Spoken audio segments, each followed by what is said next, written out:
Iniciando mais um culto de gratidão ao Senhor nosso Deus. Quero saudá-los a todos com a paz de nosso Senhor e Salvador Jesus Cristo, suplicando que as grandezas, as misericórdias da graça e do poder e do perdão do Altíssimo repousem sobre nós nessa manhã e durante este dia. E gostaria de convidar também os irmãos para que possamos estar lendo na palavra de Deus. No livro de Romanos, está escrito no capítulo 11, a maravilhosa sabedoria dos desígnios divinos. Dos desígnios divinos.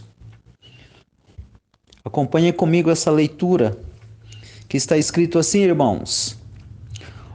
Ó profundidade da riqueza, tanto da sabedoria como do conhecimento de Deus.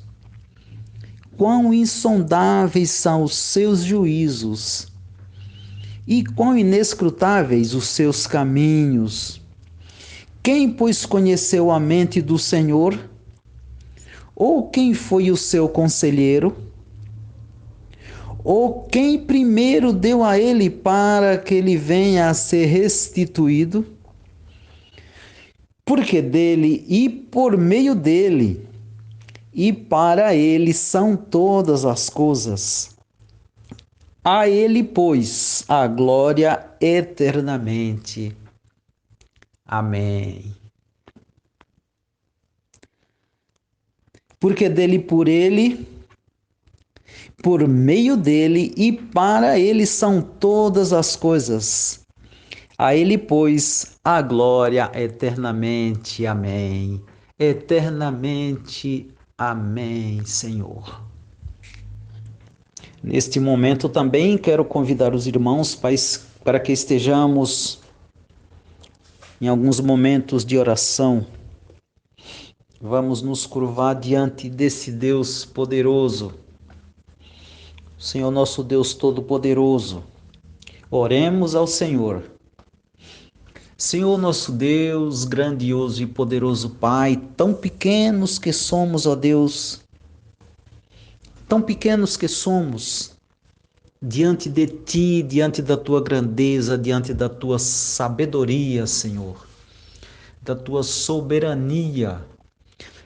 Mas a nossa alegria, Senhor, a nossa felicidade é que podemos ser chamados de Teus filhos e podemos nos colocar diante de Ti como os Teus servos a Teu serviço, Senhor. Um Senhor tão grande e poderoso, mas que se curva para ouvir as nossas preces, para atender as nossas preces. A nossa esperança está em Ti, Senhor. A nossa força está em Ti, Senhor. Nossa alegria está em Ti, Senhor. As nossas vidas estão em Ti, o Senhor é o Deus das nossas vidas. E nós temos a confiança, Senhor, de que estamos guardados no Teu poder, guardados nas sombras das Tuas asas. Que maravilhoso, Senhor, é poder saber e confiar que estamos guardados no Teu poder, na sombra das Tuas asas. Soberano, altíssimo e poderoso Deus, em nome de Jesus Cristo, nos perdoe, Senhor, pelos nossos momentos falhos.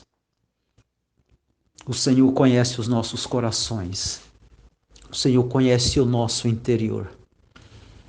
Nos perdoe e nos ajude nas nossas fraquezas. Dá-nos força, Senhor, para prosseguirmos no Teu caminho. E nos ajude a permanecer nos Teus caminhos, a andar nos Teus caminhos.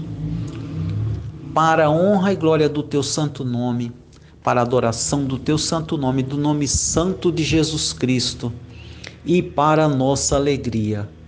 Assim nós oramos, pedimos e agradecemos em nome de Jesus. Amém, Senhor. Não existe outro Deus como o nosso Deus, e nada impossível é para aquele que é soberano, para aquele que é Rei dos Reis e para aquele que é Senhor dos Senhores. Aleluia!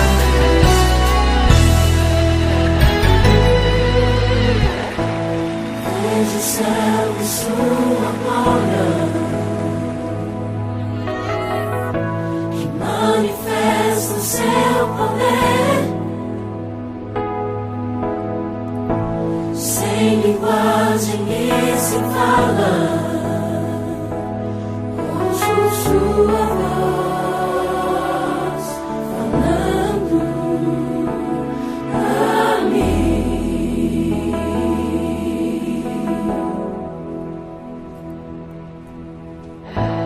Quando olho o firmamento que declara o seu poder, o universo e as estrelas no céu as mantém pelo seu poder.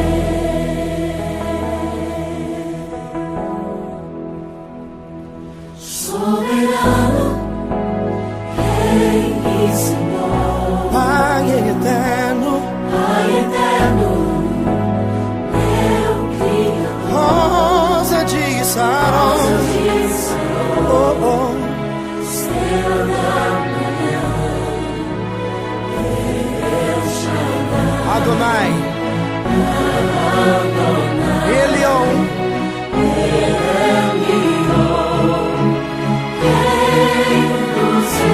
Rei dos Reis. muitas são suas promessas, Oh, foram feitas para nós, mas cumprirá no tempo certo. nada impossível Nada é impossível para o nosso Deus. Por isso tu és soberano, Senhor.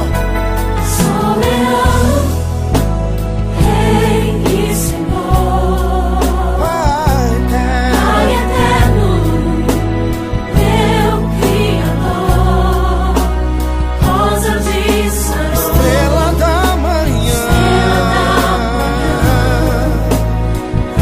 El Shaddai, Adonai, Adonai, Elion, Rei Rei dos Céus,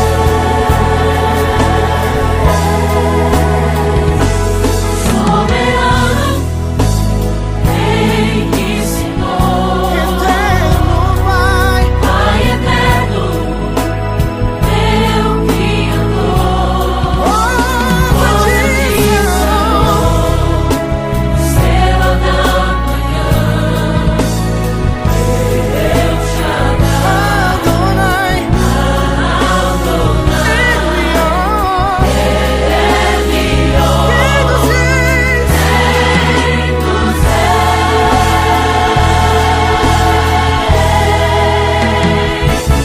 soberano, Rei e Senhor, Pai eterno, meu Criador, rosa de Saron, estrela da manhã, El Shaddai, Adonai, Elion, Rei dos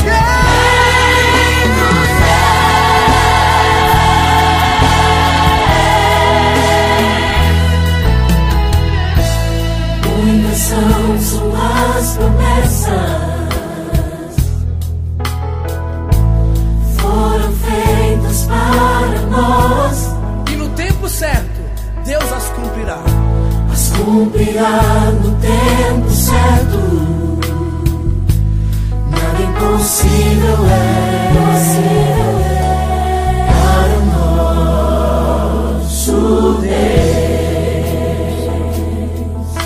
Nada impossível é para o nosso Deus. Um Deus que eu não me canso de dizer que é soberano, que é Rei dos Reis, que é Pai eterno, é o meu Criador e Senhor dos Senhores. Este é o teu Deus, este é o teu Senhor.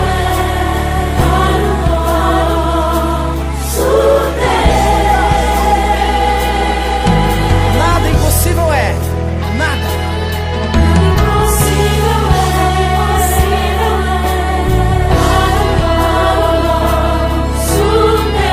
Não existe nada impossível para o Deus de possibilidades.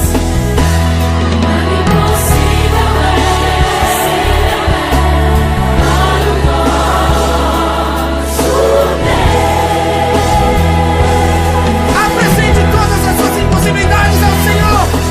Traga diante dele aquilo que é impossível para você, porque o que é impossível para você é possível para o Deus das possibilidades. Um Deus soberano, um Deus santo, Rei dos Reis e Senhor dos Senhores. Nada impossível é. Nada.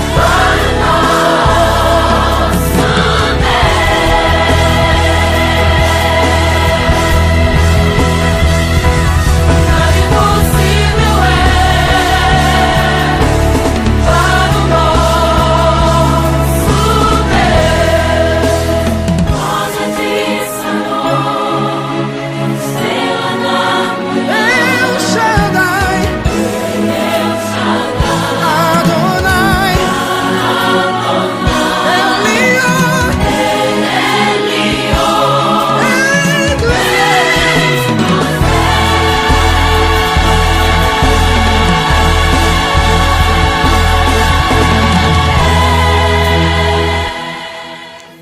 Bom dia, meus amados, graça e paz.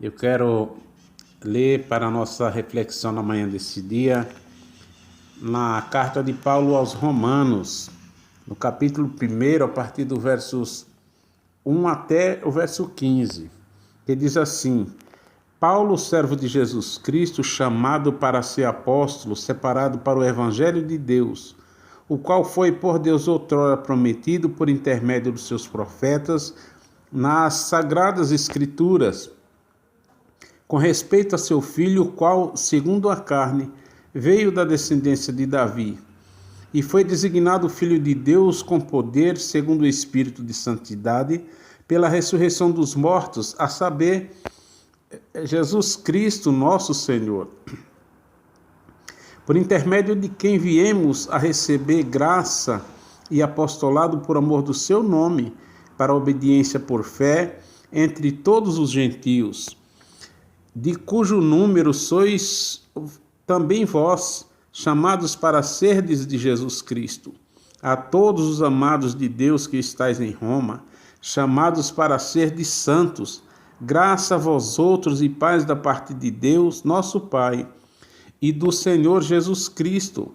Primeiramente dou graças ao meu Deus, mediante Jesus Cristo, no tocante a vós outros, porque em todo o mundo é proclamada a vossa fé, porque Deus, a quem sirvo em meu espírito, no evangelho de seu Filho, é minha testemunha de como incessantemente faço menção de vós, em todas as minhas orações, suplicando que, em algum tempo, pela vontade de Deus, se me ofereça boa ocasião de visitar-vos, porque muito desejo ver-vos, a fim de repartir convosco algum dom espiritual, para que sejais confirmados. Isso é, para que em vossa companhia, reciprocamente, nos confortemos por intermédio da fé mútua, vossa e minha. Porque não quero, irmãos, que ignoreis que muitas vezes me propus ter convosco, no que tenho sido até agora impedido, para conseguir igualmente entre vós algum fruto, como também entre os outros gentios. Pois sou devedor tanto a gregos como a bárbaros, tanto a sábios como a ignorantes. Por isso, quanto está em mim, estou pronto a anunciar o evangelho também a vós outros em Roma.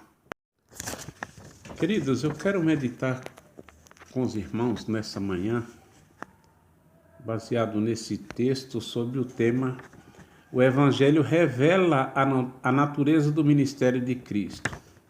Meus amados, a carta de Paulo aos Romanos é a explanação mais compreensível do apóstolo Paulo sobre o Evangelho. Todos os reformadores consideravam essa carta como crucial para a compreensão do restante das Escrituras Sagradas. Nessa carta, Paulo juntou alguns temas que exerceriam o papel central da teologia reformada. E esses temas são pecado, lei, juízo, destino humano, fé, obras, graça, justificação, santificação, eleição, plano da salvação, a obra de Cristo e do Espírito Santo, a esperança cristã, a natureza e a vida da igreja. Ele começa falando: Paulo, servo de Jesus Cristo, está no verso 1, a todos os que estáis em Roma. O sistema antigo, quando ia se escrever uma carta, a gente sempre escrevia: eu, fulano de tal, a Ciclano, saudações. E Paulo começou aqui falando que ele é apóstolo de Jesus Cristo, se identificando como o remetente, e os seus destinatários a todos os que estáis em Roma, como está no verso 7. Como Paulo se identifica e por que ele se identifica dessa forma? Em primeiro lugar, Paulo se identifica como servo de Jesus Cristo, nos versos 1 e 2. E por que Paulo se identifica dessa forma? Primeiro, porque havia por parte de muitos a desconfiança quanto à veracidade do chamado de Paulo para o ofício de apóstolo. E, em segundo, Paulo não andou na companhia de Jesus Cristo, junto com os demais apóstolos, e não havia presenciado a morte e ressurreição de Jesus Cristo, e não tinha sido chamado por Jesus da forma que foram escolhidos os demais. Então essa desconfiança era porque Paulo não preenchia esses requisitos como foi com os outros apóstolos. Por isso que havia essa desconfiança, e Paulo agora ele quer provar a veracidade do seu apostolado, e ele se identifica já em primeiro lugar como Paulo, servo de Jesus Cristo, chamado, separado para o Evangelho. E ele vai dando aqui algumas características do seu ministério. Em segundo lugar, ele se identificou como servo. E sabe por quê? Porque o servo está sempre à disposição do seu Senhor. E isso Paulo estava demonstrando. Ele estava fazendo isso pregando o mesmo Evangelho, pregando o Cristo crucificado e ressurreto, e que tudo estava igual à pregação dos demais apóstolos. E ele acrescentava a isso o que diz os versos 3 a 6. Ele mostra que esse evangelho já havia sido pregado em forma de promessa na pregação dos profetas, na qual a pretensão dos apóstolos se inspirou. E, em terceiro lugar, meus queridos, ele fundamenta a sua defesa falando de como Cristo, sendo nascido da descendência de Davi, conforme os versos 3 a 4, e eu creio que é mais fácil compreender essa passagem verificando a descrição do ministério do Salvador. Mas por que essa descrição de Cristo ser da descendência de Davi segundo a carne? Mesmo sendo Jesus a segunda pessoa da Trindade Santa, ele se tornou homem a fim de compartilhar da fraqueza da humanidade. E ele se tornou descendente de Davi para ser herdeiro do trono davídico e assim dá a conhecer seu Messias prometido. Na sua ressurreição, Cristo foi transformado pelo Espírito de Santidade e levado a um novo período da sua existência gloriosa como Filho de Deus. Portanto, o Evangelho, ele revela a natureza do ministério de Cristo. Então, primeiro, ele veio como Salvador. Ele assumiu a forma humana por uma necessidade de compartilhar das fraquezas da humanidade. Então, nós, hoje que somos cristãos, nós temos essa bênção, porque Cristo quis assumir a forma humana, a forma do ser humano, para receber no seu corpo aquilo que nós haveríamos de pagar na cruz por causa dos nossos pecados. Então ele assumiu o ministério de Salvador como o Messias prometido. Então o Evangelho, ele demonstra isso, a natureza do ministério de Cristo. E porque ele era nascido da descendência de Davi, havia uma promessa de Deus de que no trono de Davi se assentaria um, que o seu governo era eterno, não teria fim, e só podia exercer esse governo o Senhor Jesus, porque ele era perfeito, ele era divino. Ele assumiu a natureza humana, mas não deixou de ser Deus. Continuou sendo Deus, mas foi na parte humana, na figura humana, que ele cumpriu todas as exigências da justiça de Deus quanto ao pecado da humanidade. Então ele veio para ser o nosso substituto, e foi, mas não foi dominado pela morte. Ele ressuscitou, subiu aos céus, de lá ele intercede por nós junto ao Pai, mas ele está, segundo ele mesmo nos prometeu, e nós cremos nisso, está conosco todos os dias até a consumação dos séculos. Obrigado, Senhor, por mais esse dia que o Senhor nos concedeu de vida. Obrigado pela tua palavra na qual meditamos. Pedimos que o Senhor nos ensine, que o Senhor nos faça compreender a tua palavra, nos faça, ó Deus, entender qual é o nosso papel como servos do Senhor, e que tenhamos a disponibilidade e a sensibilidade para ouvir a tua palavra e praticar nas nossas vidas. Abençoa, meu Deus, as nossas vidas, as vidas de todas as pessoas que ouviram essa mensagem, que aquilo que não tivemos condições de ensinar, que o Senhor, na pessoa do teu Espírito Santo, interiorize nos corações dessas pessoas que ouviram, para o nosso crescimento, mas para o louvor e honra da glória do Senhor Jesus, no nome de quem oramos. Amém.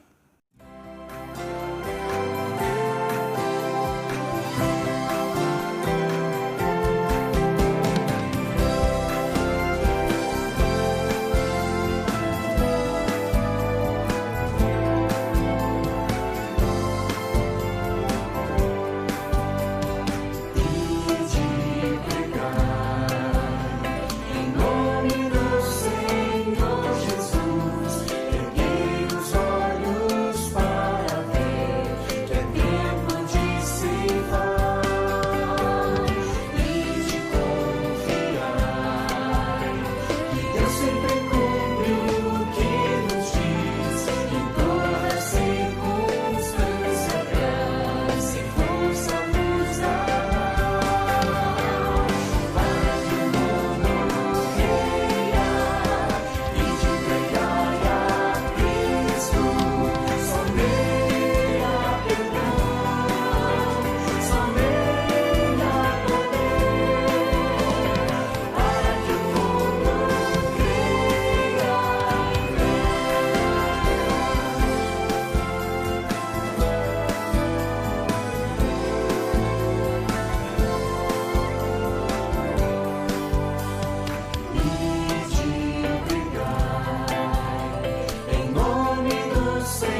Obrigado, Jesus, por mais esses momentos de adoração. Desejo a todos os irmãos que o Senhor te abençoe, te guarde e te conceda um dia feliz na presença do Senhor.